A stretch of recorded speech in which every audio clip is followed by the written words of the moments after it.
Hello everyone and welcome back. हम लोग कर रहे थे हेरिडिटी और एवोल्यूशन और उसमें काफ़ी हद तक आगे बढ़ चुके थे। लास्ट वीडियो में मैंने बताया था कि जो मैं ये वीडियो बनाने वाली हूँ that is all about Mendel का एक्सपीरियंस या फिर एक्सपेरिमेंट बताऊँगी मैं आपको। और दूसरी चीज़ जो मैं आपको बताने चाह रही हूँ that is sex determination. So start करते हैं टॉपिक। बहुत प्यारा टॉपिक है, अच्छे से समझिएगा, ध्यान से समझिएगा with a pen and copy. ठीक है, कॉपी और पेन साथ में रखिए क्योंकि इसमें ना चीज़ें लिखना और उसको समझना that is also very important. एक बार आप वीडियो जस्ट सुन के चले जाते हैं ना तो फिर होता क्या है ना कि थोड़ी देर के बाद आप you can't recall all the things कि आपने क्या पढ़ा पूरे वीडियो के थ्रू। तो मैं आपको ये सलाह देना चाहूँगी कि पेन और कॉपी अपने साथ रखिए। जो जो चीज़ें हम कराते जाते हैं, हम बताते जाते हैं, उसको नोट करते हुए चलिए ताकि आपको मतलब वीडियो के एंड में आपके पास एक नोट्स हो जिसको आप फर्दर कभी भी ज़रूरत हो तो आप उसको देख सकें और चीज़ों को समझ सकें। अंडरस्टूड? चलिए स्टार्ट करते हैं the chapter heredity and evolution. So आज के वीडियो में हम लोगों को कवर करना है कुछ topics that is Mendel and the pea plant. हमको कवर करना है जो टॉपिक्स है that is Mendel and the pea plant. ठीक है, इसके बाद करेंगे हम topic monohybrid cross. Monohybrid cross. Next topic is dihybrid cross. ठीक है, और the last topic is sex determination. ठीक है, ये 4 टॉपिक कंप्लीट करने के साथ ही हमारा चैप्टर भी फिनिश हो जाएगा। आई ऑलवेज रिकमेंड यू कि आप पहले के वीडियोस प्लीज देख के आइए ताकि आगे की चीजें आपके लिए बहुत इजी हो जाए। क्योंकि जो जो टर्म्स मैंने आपको पहले के वीडियो में बताया है ना तो वो सारे टर्म्स आपको याद रखने की जरूरत है क्योंकि again I can't tell you कि वो सारे टर्म्स थी क्या। I have to explain the process. ठीक है, तो प्रोसेस को एक्सप्लेन करना होगा तो वो टर्म्स को ना एक्सप्लेन करने का बहुत ज़्यादा टाइम नहीं मिलने वाला है मुझे। So you guys have to watch that video जो हेरिडिटी एंड एवोल्यूशन के 2 वीडियोस हमने पहले कर लिया है, उसको पहले देख लीजिए, बेटर रहेगा।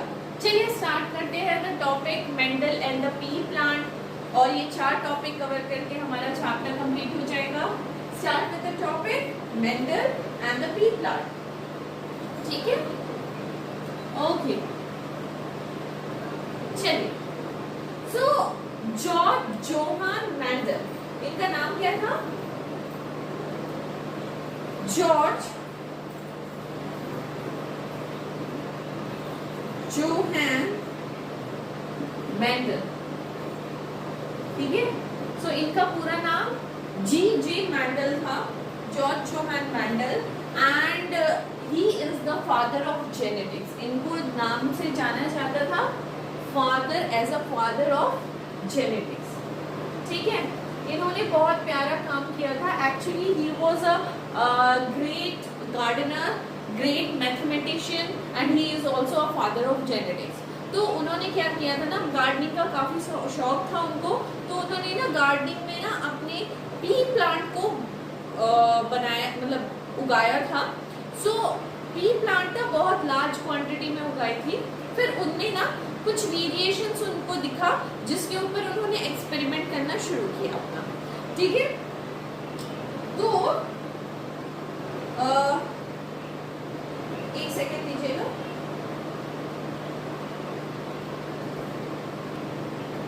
तो मैंने क्या कहा आपको?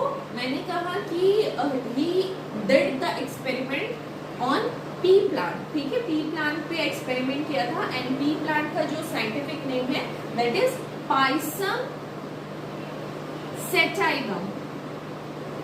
ठीक है, पाइसम सेटाइवम। सो इसके ऊपर बेसिकली द एक्सपेरिमेंट वाज उन्होंने पाया था कि एक्चुअली उनका कहना क्या था, उन्होंने कुछ फैक्टर्स उनको मिले थे। द फैक्टर वो फैक्टर्स हैं जो बेसिकली आजकल हम लोग जो जिसको गैमीट्स बोलते हैं ना, तो उस टाइम पे ना माइक्रोस्कोप वगैरह बहुत ज्यादा वेल डेवलप नहीं थे, तो उनको एग्जैक्टली गैमेट्स बोल के तो कुछ चीज का आइडिया नहीं था, बट उनको पता था कि कुछ ना कुछ ऐसे फैक्टर्स हैं जो कि रिस्पॉन्सिबल है for the expression of character. ठीक है, क्या कहा मैंने कहा जॉर्ज जोहान मैंडल जो है, he is the father of genetics, और उन्होंने काम किया था पी प्लांट के ऊपर, and the pea plant is known as pisum sativum in terms of biology, उनका बायोलॉजिकल नेम है। और उन्होंने ना क्या बोला था, कुछ फैक्टर्स हैं जो कि रिस्पॉन्सिबल है for expression of certain character. जैसे कि आप मटर छीलते होंगे ना, कुछ मटर जो होते हैं वो ग्रीन कलर के होते हैं, कुछ मटर येलो कलर के होते हैं, कुछ मटर आप खोलते हो तो बहुत इजीली खुल जाते हैं, कुछ मटर को खोलने में प्रॉब्लम होती है और एक एक करके बीज निकालना पड़ता है, कुछ मटर के बीज जो होते हैं वो राउंड होते हैं, कुछ मटर के बीज जो होते हैं वो सिकुड़ जाते हैं। सो expression of character, that is the expression of character. ठीक है, तो उस कैरेक्टर्स को ना उन्होंने फैक्टर्स बोल दिया था। एक्चुअली में व्हाट इज फैक्टर्स वो हमको बाद में जाके पता चला, that we are going to study in class 12। ठीक है, फिलहाल के लिए अभी तक जॉर्ज जोहान मैंडल को फैक्टर्स ही पता था कि फैक्टर्स जो है वो रिस्पॉन्सिबल होते हैं for the expression of character. Gametes क्या होते हैं उसके बारे में बहुत ज्यादा आइडिया उनको मतलब एक्चुअली में वो एक्सप्लेन नहीं कर पाए थे कि व्हाट इज फैक्टर और व्हाट इज गैमेट्स, क्योंकि उतना अच्छा माइक्रोस्कोप वगैरह भी अवेलेबल नहीं था। डन, यहाँ तक बातें क्लियर है? ठीक है, तो उन्होंने ना 3 लॉ दिया था, 3 मेजर लॉ ऑफ जेनेटिक्स अगर आप बोल सकते हो तो। सो उन्होंने क्या किया था, 3 लॉज दिए थे। What are the 3 laws? उन्होंने 3 लॉ दिए थे, 3 laws. What are the 3 laws? First one is law of dominance. ठीक है, second law is law of segregation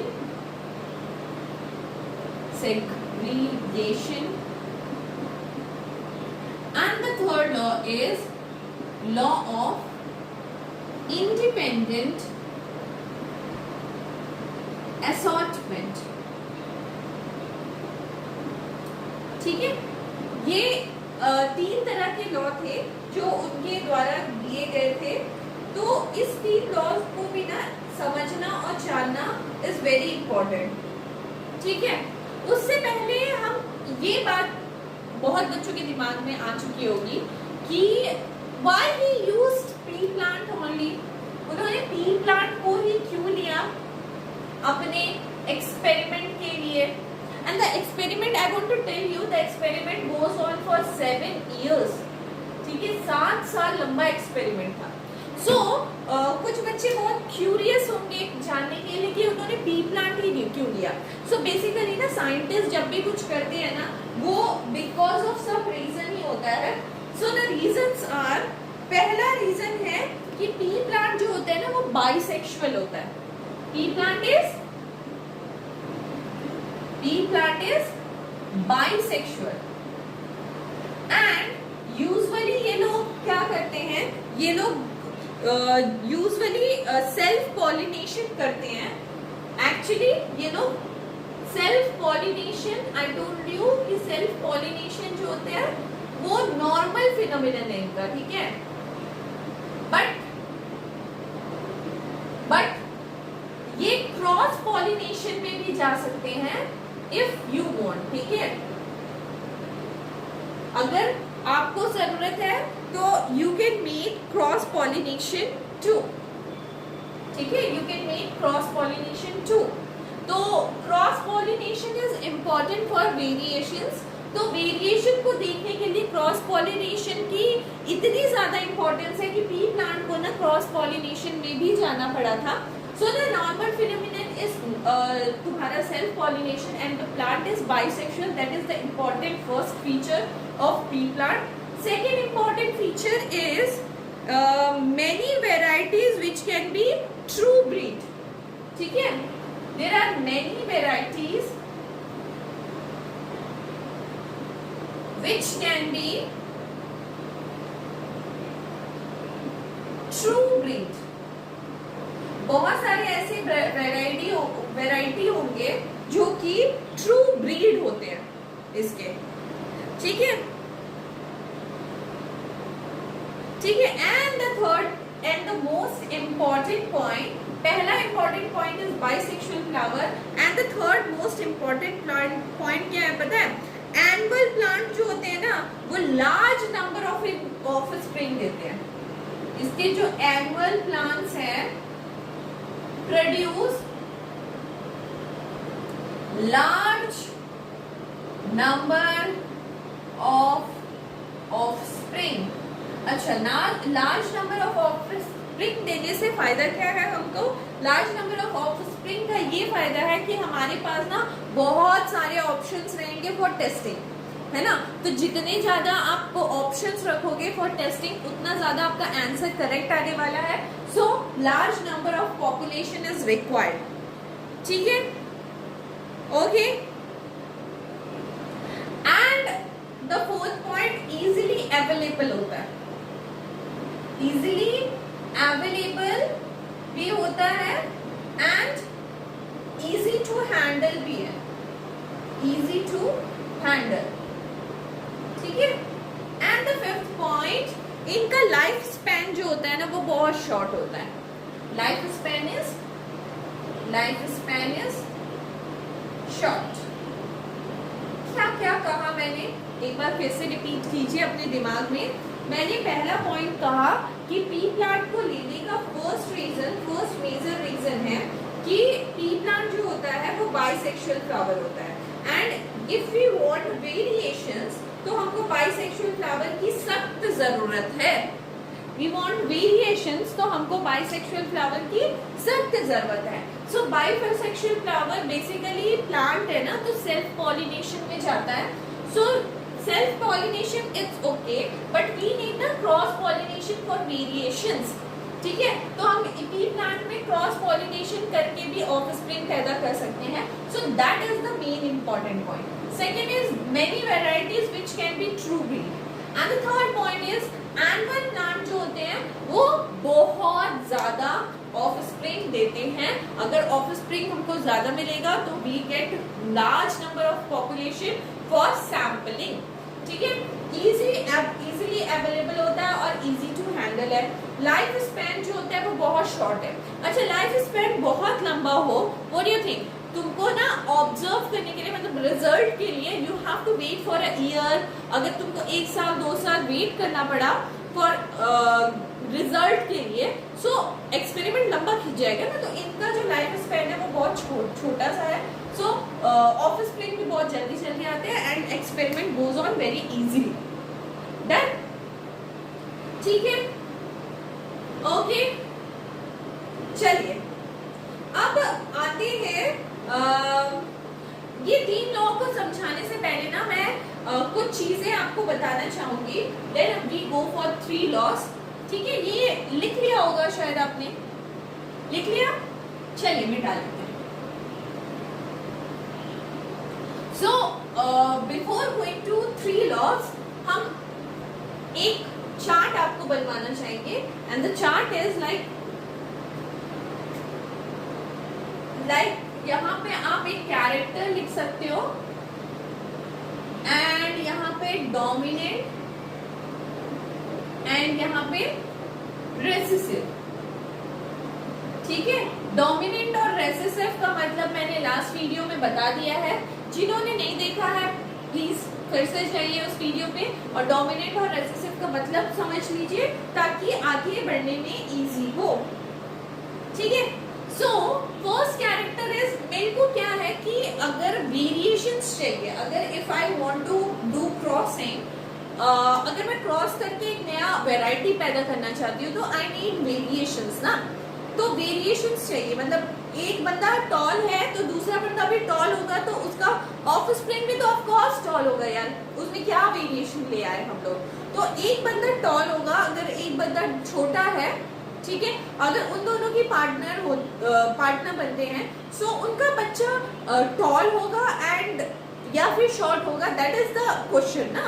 तो मेरे को वैरायटी सबसे पहले चाहिए, तो कैरेक्टर इज द वैरायटी जो कि वेरी इंपॉर्टेंट है। जैसे कि stem length, stem length, stem length में जो टॉल होता है ना उसको we will take dominant, and जो शॉर्ट होता है, शॉर्ट को और एक टर्म लिखते हैं ड्वार्फ, वो होता है रेसेसिव, ठीक है। स्टेम आपको पता है, स्टेम मतलब पेड़ की लंबाई, ठीक है। And next is pod shape. What is pod shape? आप मटर देखे हुए ना, मटर का शेप कैसा होता है, ऐसा है ना। सो दिस इज पॉड शेप। तो एक पॉड शेप ऐसा रहता है और एक पॉड शेप ऐसा रहता है, इसमें मटर अंदर घुसा रहता है, and you can touch and feel it, है ना। सो दिस इज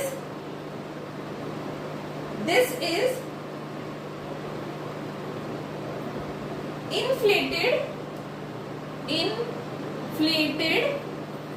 ठीक है। inflated हम इसको बोल रहे हैं जो एकदम स्मूथ होता है, जो इजीली निकल जाता है, और this one is known as constricted, done. Pod shape clear. Next is seed shape. Seed shape तो एक तो होता है राउंड, है ना, बहुत सुंदर सा गोल सा, जो गोल सा होगा उसको डोमिनेट कर देंगे हम लोग, और एक होता है सिकुड़ा हुआ, है ना, wrinkled, that is recessive character, ठीक है। And next is seat colour. Yellow is dominant and green is recessive, ठीक है। येलो कलर का अगर मटर निकले that is dominant, and green colour का मटर निकले तो दैट इज रेसेसिव। फ्लावर का पोजीशन क्या होगा, ठीक है। प्लांट में फ्लावर का पोजीशन के अकॉर्डिंग भी कैरेक्टर डिफरेंशिएट कर सकते हैं। एक हो सकता है एक्सियल और दूसरा हो सकता है टर्मिनल, एक्सियल और टर्मिनल, ठीक है। Next is flower colour.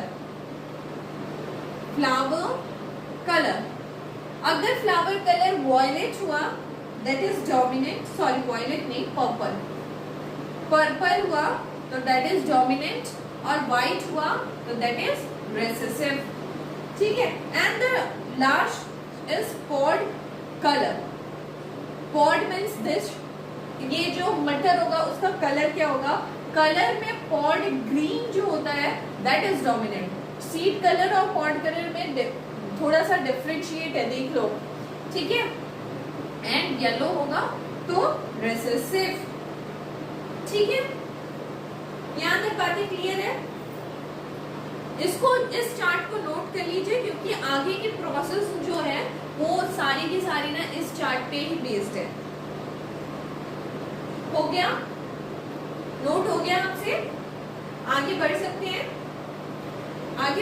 हैं, ओके।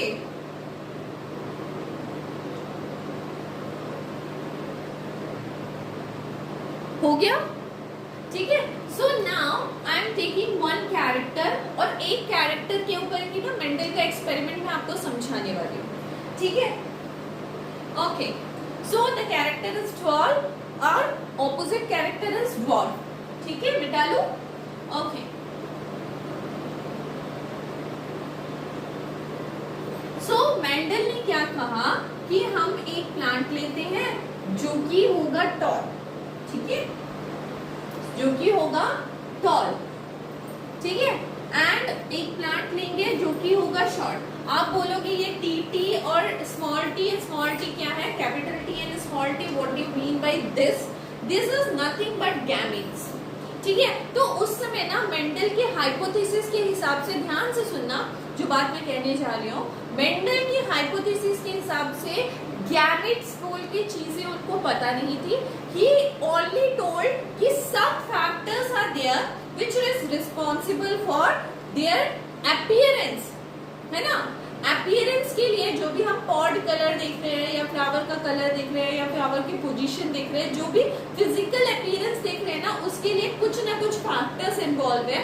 ये हाइपोथेसिस थी उनकी मेंडल की। और दूसरी हाइपोथेसिस ये थी कि ये जो फैक्टर्स आते हैं ना वो कहाँ से आ रहे हैं, वो मेरे पेरेंट्स से आ रहे हैं। अगर मेरे अंदर आ रहे हैं तो मेरे पेरेंट्स से आ रहे हैं, और मेरे बच्चे के अंदर आ रहे हैं तो मेरे से आ रहे हैं। मतलब we are carrying that factor from our ancestors और पेरेंट्स। ठीक है, so these are factors according to Mendel, and the factor is nothing but the gametes. Understood? Clear है? ठीक है? ठीक है? और जब gametes बनता है, और तो gametes को सेपरेट भी होना होता है, वो 2n के फॉर्म में नहीं रह सकता। फॉर दिस थिंग मैं लास्ट वीडियो से आप लोगों को बोलते आ रही हूँ, cell cycle, cell division and structure of chromosome पढ़ लीजिए, जो मेरा वीडियो अपलोडेड है YouTube पे, आप सर्च करके देख सकते हैं।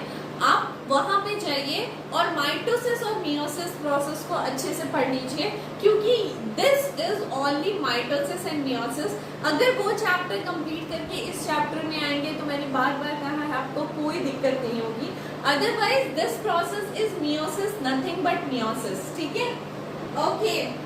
सो जिनको मियोसिस के बारे में पता है, so you all know that when gametes are formed, the factors separate and distributed as a unit to each gametes, है ना? Okay, ठीक है। तो यहाँ से gametes जो आएंगे, मान लो this is paternal and this is maternal, तो यहाँ से gametes आएंगे capital T और यहाँ का gamete आएगा small t. We are not talking about gametes here because कि हम उस जमाने की बात कर रहे हैं जिस जमाने में माइक्रोस्कोप उतना अच्छे से डेवलप नहीं था। And now we are known gamete as on that time, not now, on that time we know gamete as a factor. ठीक है, तो यहाँ से फैक्टर आएगा टी, यहाँ से फैक्टर आएगा small T. This is from father. अब पी प्लांट में फादर और मदर तो होता नहीं है यार, है ना। सो फादर और मदर नहीं बोल सकते, तो सेपरेट प्लांट है। मैंने बोला ना बाइसेक्सुअल फ्लावर्स होते हैं, और ठीक है। सो ये टॉल प्लांट का फीचर आया, ये शॉर्ट प्लांट का फीचर आया, and the offspring will be like capital T और स्मॉल टी, है ना। ऑफस्प्रिंग वाला जो बंदा होगा ना वो ऐसा होगा। व्हाट डू यू थिंक, इसको क्या होना चाहिए? What do you think? इसको क्या होना चाहिए? ये टॉल होगा कि ये ड्रॉप होगा? ये टॉल होगा या फिर ड्रॉप होगा? ये टॉल होगा कि ड्रॉप होगा? ये होगा toll. Why tall? You have to ask me कि क्यों टॉल होगा ये? मैं कैसे मान लूं टॉल होगा?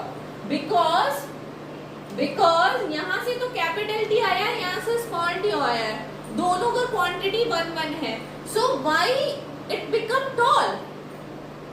It is tall because of कि टी जो है, capital T is dominant in nature.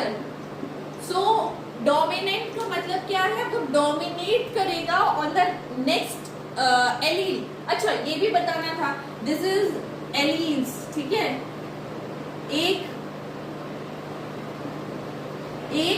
Gene में 1 जीन कंटेन 2 एलील्स। ठीक है, एक gene is is responsible for a character, ठीक है। One gene is responsible for single character. Like मेरे आंखों के लिए ना एक जीन रिस्पॉन्सिबल होगा जो कि मेरी आंखों का कलर बता रहा है कि इट इज ब्लैक, ठीक है। और उसके लिए रिस्पॉन्सिबल कितने होंगे, 2 एलील्स। सो 2 एलील्स हर जगह पे प्रेजेंट है, ठीक है, 2 एलील्स हर जगह पे प्रेजेंट है। ओके, सो 2 एलील्स में से एक एलील जो होगा ना वो डोमिनेंट होगा, डोमिनेंट इन नेचर होगा। डोमिनेंट मतलब क्या, वो दूसरे एलील को ना heterozygous condition, this is what heterozygous condition ना, हेट्रोजाइगस कंडीशन में दूसरे एलील को एक्सप्रेस ही नहीं होने देगा।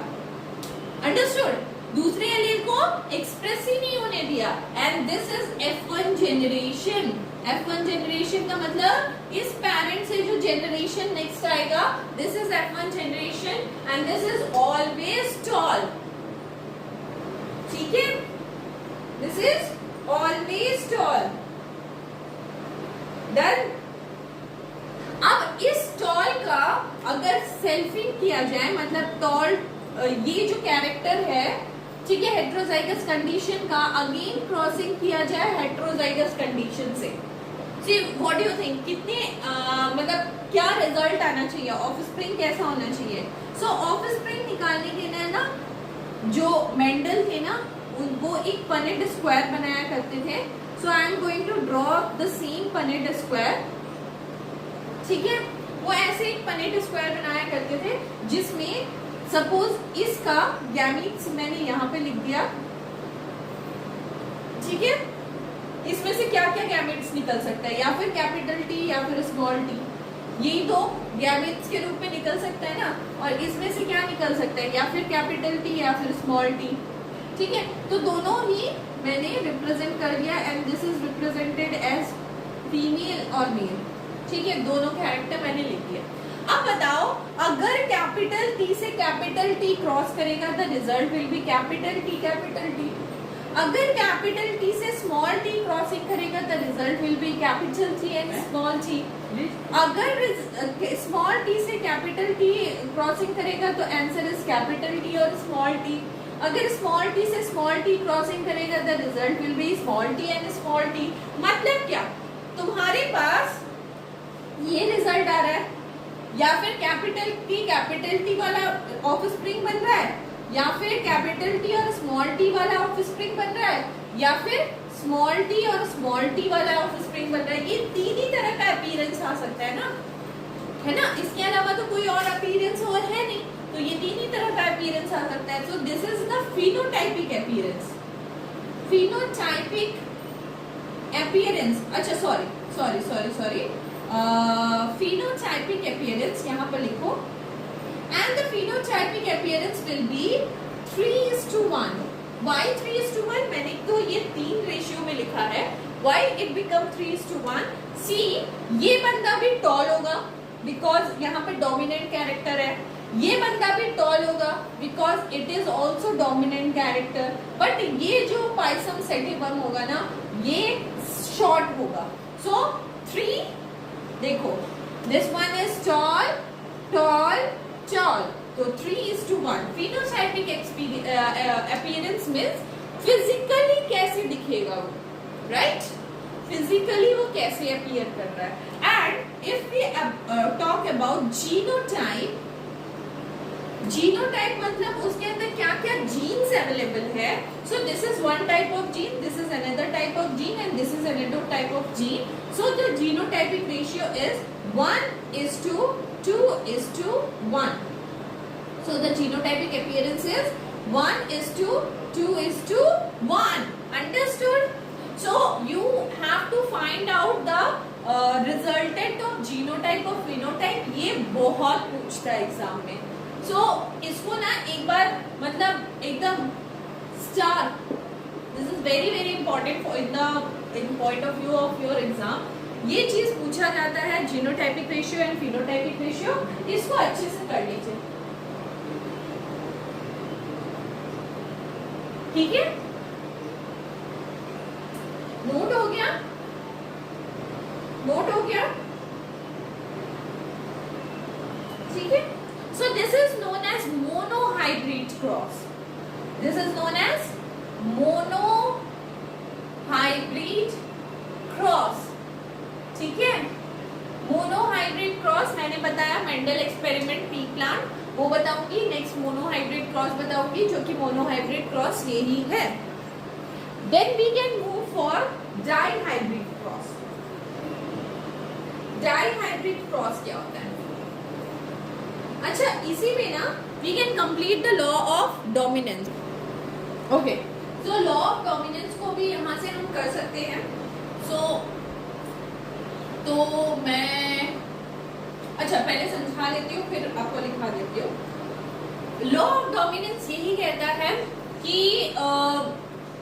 जो फैक्टर्स होते हैं ना वो ऑलवेज प्रेजेंट इन पेयर्स रहते हैं। देयर इज, अच्छा पहला पॉइंट ये लिखना। The first point is, copy pen लिया है ना आप लोगों ने? The first point is there is a factor which is responsible for a character. Done? And one factor is always present in pairs. जो factors होंगे वो always present रहेंगे pairs में। ठीक है, ठीक है। So if it is a heterozygous condition, ये भी एक फैक्टर है ना, अगर ये एक फैक्टर है तो ये भी तो एक फैक्टर है। सो अगर कंडीशन हेट्रोजाइगस रही तो उसमें से जो डोमिनेंट रहेगा that will express and the recessive will not express its expression. ठीक है, फिनोटाइपिक अपीयरेंस कुछ देगा ही नहीं, वो रेसेसिव बन के रह जाएगा। So the law of dominance basically says that there is a factor which control the character. Character may be different type which I show you in the chart. ठीक है, so character always present, factors always present in pairs, and if it is a heterozygous condition, so the dominant will express only. That is law of dominance. That is law of dominance. So law of dominance क्या कह रहा है कि जो dominant character होगा ना, जो dominant allele होगा, वही सिर्फ अपना फिनोटाइपिक अपीयरेंस शो करता है। अंडरस्टूड? अंडरस्टूड? क्लियर है? नेक्स्ट मैंने क्या कहा था? Law of segregation. Law of segregation. Second law is law of segregation. ये बोला था ना second law of segregation. आप बोलोगे ये इतना कचरा करके क्यों पढ़ा रही हो? Because this is important. ठीक है, सो इसी चार्ट के अनुसार ना आपको सारी चीजें समझनी है। तो लॉ ऑफ डोमिनेंस समझ में आया? लॉ ऑफ डोमिनेंस का मतलब होता है अगर हेट्रोजाइगस कंडीशन है तो जो डोमिनेंट कैरेक्टर होगा ना वही एक्सप्रेस करने वाला है। Law of segregation says only one of the two gene copy present in a organism is distributed to each gametes, that is makes. मतलब कि इस पेरेंट से सिर्फ एक एलील आएगा और इस पेरेंट से सिर्फ एक एलील आएगा। मतलब इस पेरेंट से सिर्फ एक एलील आएगा एंड इस पेरेंट से सिर्फ एक एलील ही आएगा। मतलब जो एलील्स होंगे वो ऑलवेज सेग्रीगेटेड होंगे and come to the offspring. Understood? जो गैमेट्स होंगे वो ऑलवेज सेपरेट होके कम्स टू द ऑफस्प्रिंग, है ना? सो ऑफस्प्रिंग बनाने के लिए एक पैटर्नल का एलील आता है और एक मैटरनल का एलील आता है और दोनों मिक्स होके एक ऑफस्प्रिंग का फॉर्मेशन होता है। Understood? Understood? So this is law of segregation and we can say that law of dominance and law of segregation is done by monohybrid cross. अगर मोनोहाइब्रिड क्रॉस से हम ये दोनों लॉ को एक्सप्लेन कर सकते हैं। फॉर थर्ड लॉ, जो लॉ ऑफ इंडिपेंडेंट असॉर्टमेंट था, उसको बताने के लिए मुझे डाइहाइब्रिड क्रॉस बनाना पड़ेगा। नाउ जस्ट चलिए बनाते हैं डाइहाइब्रिड क्रॉस। ठीक है, so the next topic is dihybrid cross, जिसमें हम थर्ड लॉ एक्सप्लेन करने वाले हैं। या डेफिनेशन आपको कहीं भी बुक में मिल जाएगा, मतलब लॉ ऑफ डोमिनेंस का भी डेफिनेशन मिल जाएगा, लॉ ऑफ सेग्रीगेशन का भी डेफिनेशन इजीली बुक में अवेलेबल हो जाएगा। बट यहाँ पे क्या करना है ना, यहाँ आपको समझनी है चीजें। ओके, सो डाइहाइब्रिड क्रॉस,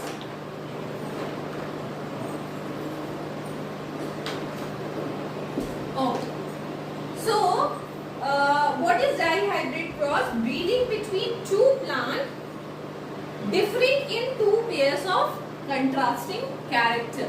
क्या बोला मैंने? Breeding between two plants having two contrasting characters. ठीक है, दो प्लांट के बीच में ब्रीडिंग होगा और दोनों प्लांट के बीच में ना दो दो कॉन्ट्रास्टिंग कैरेक्टर्स है। लाइक पहले तो था टॉल एंड शॉर्ट, एक ही कॉन्ट्रास्टिंग कैरेक्टर था ना। Now we will come to the thing जहां पे आपको ना एक नहीं दो दो कॉन्ट्रास्टिंग कैरेक्टर मिलेगा, इसीलिए हम इसको बोलते हैं डाइहाइब्रिड क्रॉस। ठीक है, इफ अ पेरेंट जो है, मान लो capital R capital R capital Y, मतलब दो कॉन्ट्रास्टिंग कैरेक्टर्स है ना, मतलब दो कैरेक्टर्स है। ठीक है, दो character is responsible for round and yellow sheet colour के ऊपर हो रहा है। ठीक है, एंड यहाँ पे small are small Y and small Y है। So this is wrinkled round का कॉन्ट्रास्टिंग कैरेक्टर रिंकल्ड और येलो का कॉन्ट्रास्टिंग कैरेक्टर ग्रीन।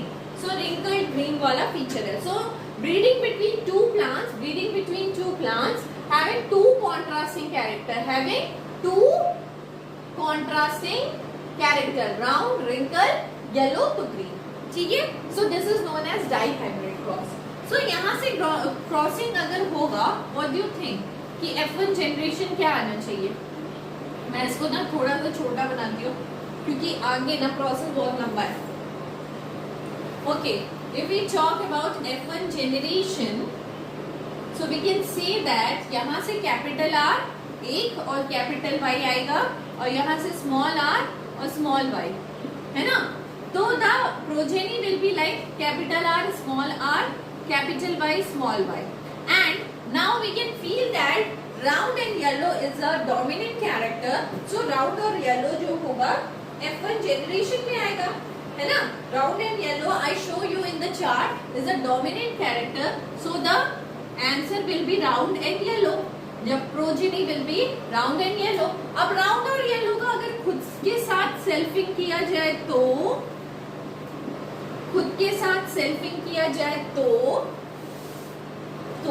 क्या होगा? ठीक है, इसके लिए ना मुझे एक बड़ा सा चार्ट बनाना पड़ेगा। First you right all this things, I am waiting for you. ठीक है, आप इसको लिख लीजिए, फिर मैं एक बड़ा सा चार्ट बनाती हूँ। मिटा लिया जाए, पॉज करके नोट कर लीजिए या फिर स्नैप जो भी करना है आपको। ओके, चलिए। सो बड़ा सा चार्ट, तो चीजें थोड़ी कम लिखती हूँ। सो द चीजें is like R Y small R capital small Y, यहाँ से आया आर एंड वाई, यहाँ से आया small R and small Y, and capital R capital Y small Y. This is the progeny. ठीक है, यहाँ तक क्लियर है? नाउ मैंने बोला अब इनमें सेल्फिंग होने वाला है, self crossing. This is F1 generation. ठीक है, सेल्फिंग होने वाला है। तो यहाँ पे भी आप सेल्फिंग कर दीजिए, है ना, यहाँ पे भी आप सेल्फिंग कर दीजिए। अगर यहाँ से रिजल्टेंट आप देखोगे तो क्या क्या तरह के गैमेट्स बन सकते हैं, आप एक्सपेक्ट करो क्या क्या तरह के गैमेट्स बन सकते हैं। आप देखो 2 3 4, आई फील कि 4 तरह के बन सकते हैं। चलो देखते हैं। आर कैपिटल वाई के साथ कंबाइन होके आ सकता है, या फिर कैपिटल आर स्मॉल वाई के साथ कंबाइन होके आ सकता है, या फिर स्मॉल आर कैपिटल वाई के साथ कंबाइन होके आ सकता है, या फिर स्मॉल आर स्मॉल वाई के साथ कंबाइन होके आ सकता है। दिस कैन बी गैमेट्स, है ना। यहाँ पे भी सेम गैमेट्स आनी है, यहाँ पे भी सेम गैमेट आनी है। Capital R capital Y, capital R small Y, small R capital Y, small are small Y, है ना। इसी तरह के गैमेट्स आ सकते हैं, इसके अलावा तो कुछ नहीं है। चलिए, सो आलसी नहीं कीजिएगा, इसमें प्लीज ड्रॉ कीजिए, अदरवाइज जेनेटिक्स नहीं समझ में आनी है। जिसने आलसी की उसके लिए जेनेटिक्स फिर भूल जाओ समझना, ठीक है। सो मेरे पास एक गैमेट है capital R capital Y, the another gamete is capital R small Y, small R capital Y and small are small Y. यहाँ पे भी सेम मैटरनल और पैटर्नल दोनों ले लेते हैं, and capital R small Y and small R capital Y and small are small Y, ठीक है। ओके, सो हियर यहाँ पे रिजल्ट क्या आएगा, अगर इन दोनों का क्रॉसिंग होगा तो कैपिटल आर कैपिटल वाई, इन दोनों का क्रॉसिंग हुआ तो capital R capital Y small y, इन दोनों का क्रॉसिंग हुआ तो कैपिटल आर कैपिटल वाई, इन दोनों का क्रॉसिंग हुआ तो capital R small capital Y small Y, है ना, ठीक है। ये रिजल्टेंट आपके आ सकते हैं नेक्स्ट जनरेशन नहीं, next possibilities capital R capital Y, है ना। कौन सा गैमीट्स किसके साथ जाके फ्यूज करेगा वी डोंट नो ना, so this can be resultant, ठीक है। कैपिटल आर स्मॉल वाई, इस तरह से आप लोग भी बना लीजिए। Capital R small R capital Y small Y, capital R capital Y small Y, capital R capital Y small R capital Y small Y, R Y and R Y and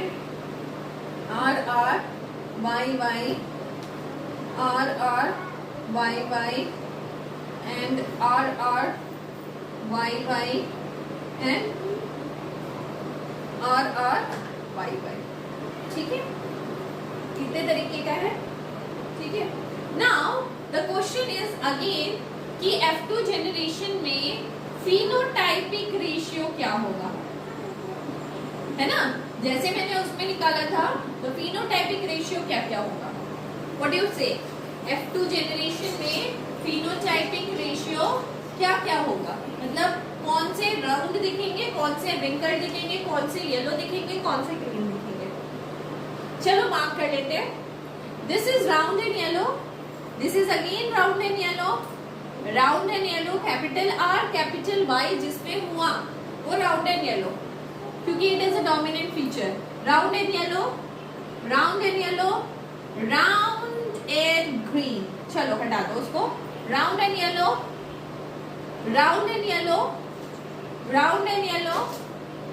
और कहीं राउंड एंड येलो और कहीं नहीं, है ना। So round and yellow की probability क्या है, अगर if we talk about round और येलो तो वो कितने हैं, काउंट करो 1 2 3 4 5 6 7 8 9, है ना। Round and yellow is 9। Next दूसरा फिनोटाइप्स देखो क्या दिख सकते हैं, ये होगा राउंड और ग्रीन, है ना। राउंड और ग्रीन होगा, this one is capital R, Y is green, है ना। सो round and green, this is not round, round and green, है ना? इसके अलावा तो कोई पॉसिबिलिटीज नहीं दिख रही है. सो राउंड एंड ग्रीन अगर मैं पूछूं तो होता है राउंड एंड ग्रीन की रेशियो 3, है ना? 1 2 3, right? Next is this is wrinkled and yellow, है ना? So this is wrinkle and yellow, wrinkle and yellow, wrinkle and yellow. ठीक है? So the possibilities of wrinkle and yellow is 3 again. And this one is different. This is wrinkled and green. This one is wrinkle and green. So the last ratio is wrinkle and green. So wrinkle और green की possibilities कितनी है? 1. So the phenotypic ratio is 9:3:1. Understood? Clear है? यहाँ पे ना dihybrid cross में ना no one gonna ask you कि जीनोटाइपिक रेशियो क्या है. ठीक है? No one gonna ask you कि जीनोटाइपिक रेशियो क्या है, क्योंकि जीनोटाइपिक रेशियो निकालने में ना आपको बड़ा टाइम लगने वाला है. ठीक है? If we find different kind of genotype, आपको फाइंड करना है. ये एक टाइप का जीनोटाइप है, जैसे कि है ना कैपिटल R और capital Y. This is a one type genotype. और capital R, capital Y and small y, ये ढूंढना है आपको अगेन. तो capital R, capital Y, small y. This is 1 2. ठीक है? Capital R, capital R,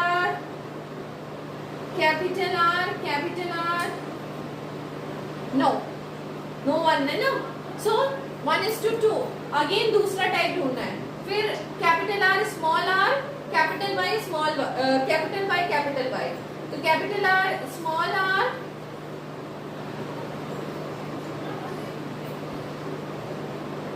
this is ना this and this, और कहीं नहीं है. सो 2. ऐसे करके ना आपको डिफरेंट वेराइटीज ढूंढने हैं गैमेट्स के. तो अगर जीन्स के आपको डिफरेंट वेराइटीज या गैमेट्स के आपको डिफरेंट वेराइटीज मिलते हैं तो वो you have to write like this. तो ये कोई पूछता नहीं है. So the most important is phenotypic ratio. आपको फिनोटाइपिक रेशियो याद होना चाहिए कि फिजिकल अपीयरेंस क्या बनने वाला है बंदे का, यानी कि पाइसम सेंटार्गम का फिजिकल अपीयरेंस क्या होने वाला है. अंडरस्टूड? ठीक है? यहाँ तक अगर क्लियर है, सो आई कैन टेल यू कि लॉ ऑफ इंडिपेंडेंट असॉर्टमेंट क्या था. इंडिपेंडेंट असॉर्टमेंट क्या था? लॉ ऑफ इंडिपेंडेंट असॉर्टमेंट आपकी बुक में अंग्रेजी में जो भी लिखा हो, इंग्लिश में जो भी लिखा हो, इमैटेरियल, आपको उसको लर्न करना है, बट समझना यहाँ पे है. द थिंग इज कि if we talk about law of independent assortment, तो मेरा कहने का मतलब है कि गैमेट्स क्या क्या बन रहे हैं. लॉ ऑफ इंडिपेंडेंट असॉर्टमेंट में कहा है कि क्या कहा है? The capital R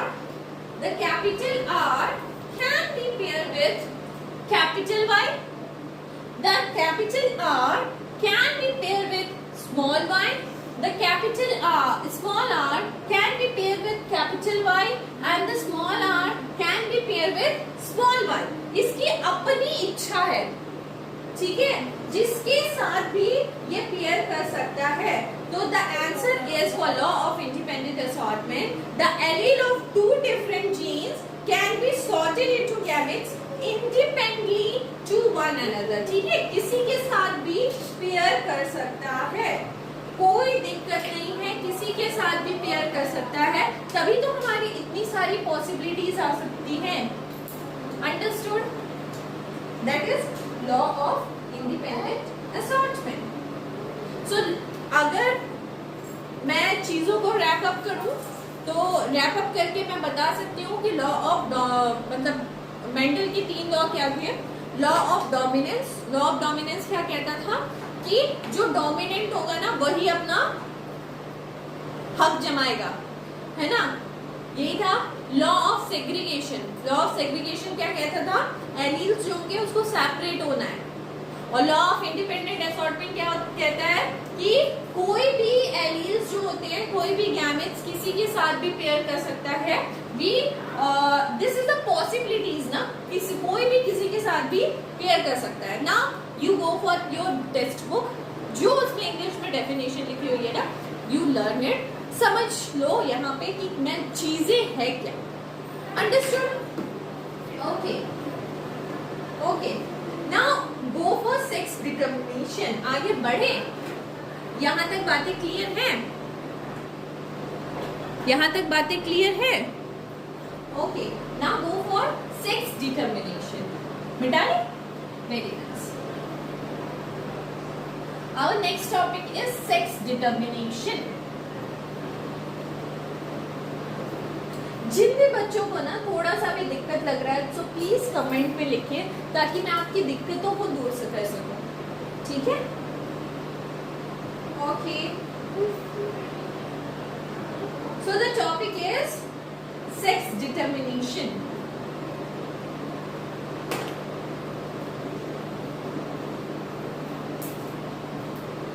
interesting topic and a very important topic.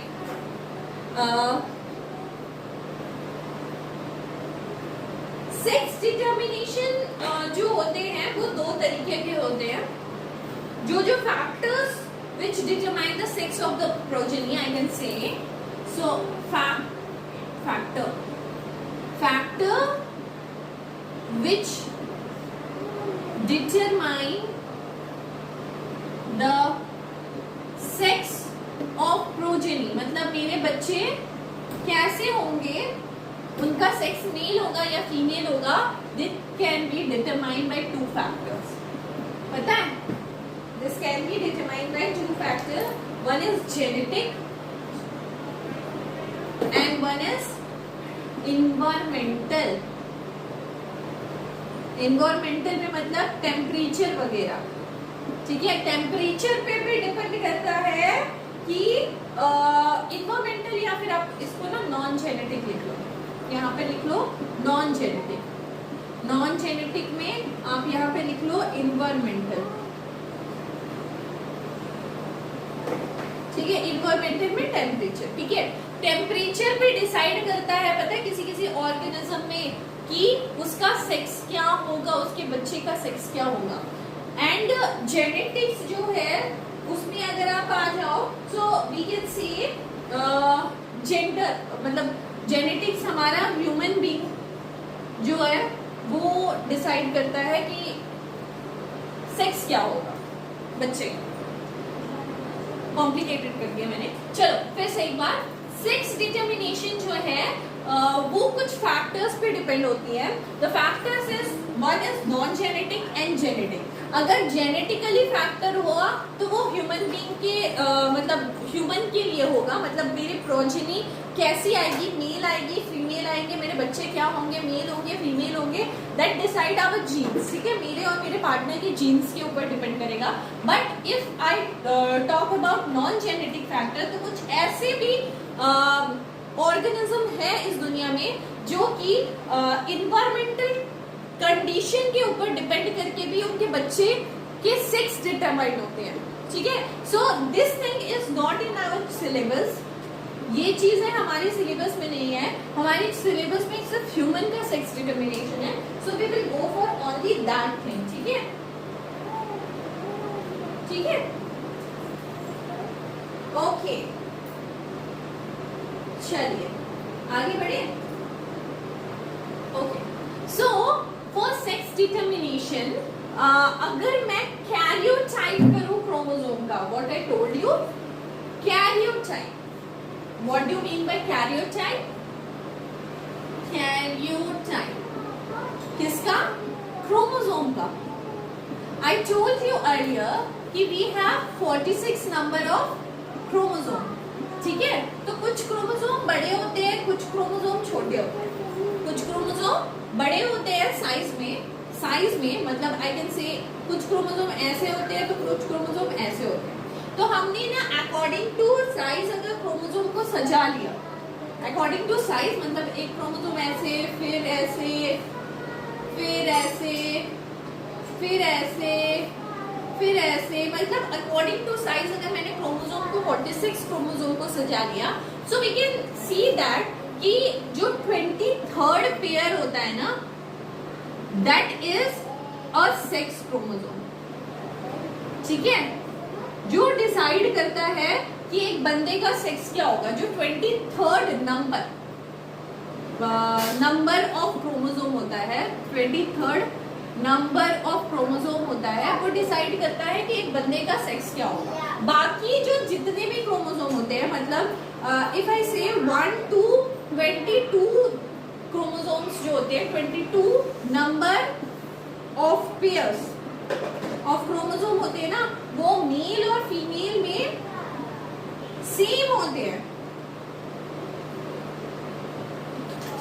ठीक है, what I actually want to tell you कि 46 नंबर ऑफ क्रोमोसोम जो होते हैं वो क्या होते हैं, 23 पेयर्स में होते हैं ना।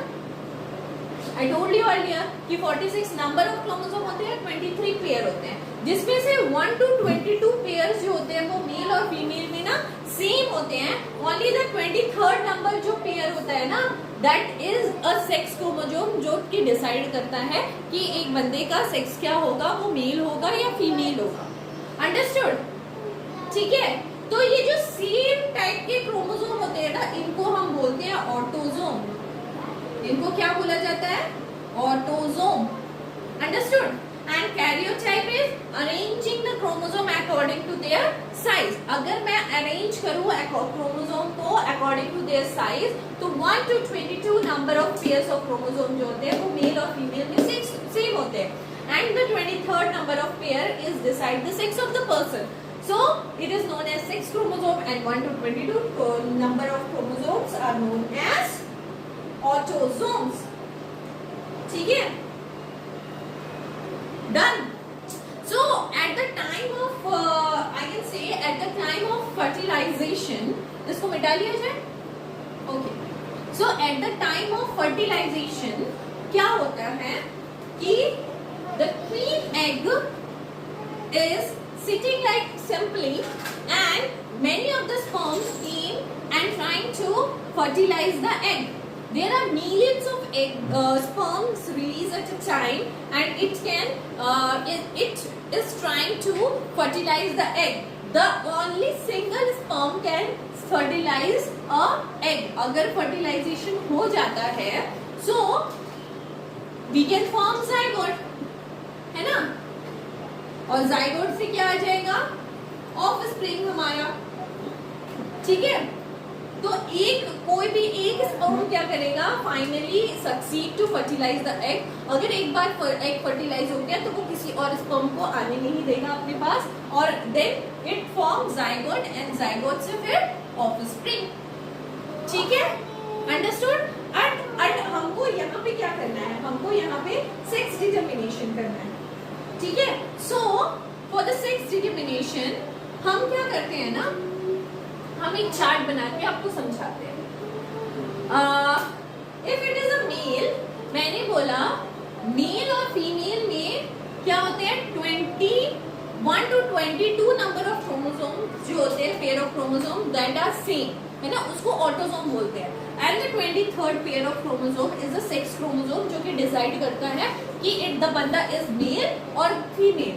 ठीक है, तो मेल अगर होगा ना तो उसमें क्रोमोसोम होते हैं XY, ऐसे नहीं अल्फाबेटिकली रिप्रेजेंटेड नहीं रहते हैं मेरी बॉडी के अंदर, बट हम लोग रिप्रेजेंट करके दिखा रहे हैं for simplification of the things. ठीक है, तो मेल में XY क्रोमोसोम्स रहते हैं और फीमेल में दोनों ही X क्रोमोसोम रहते हैं।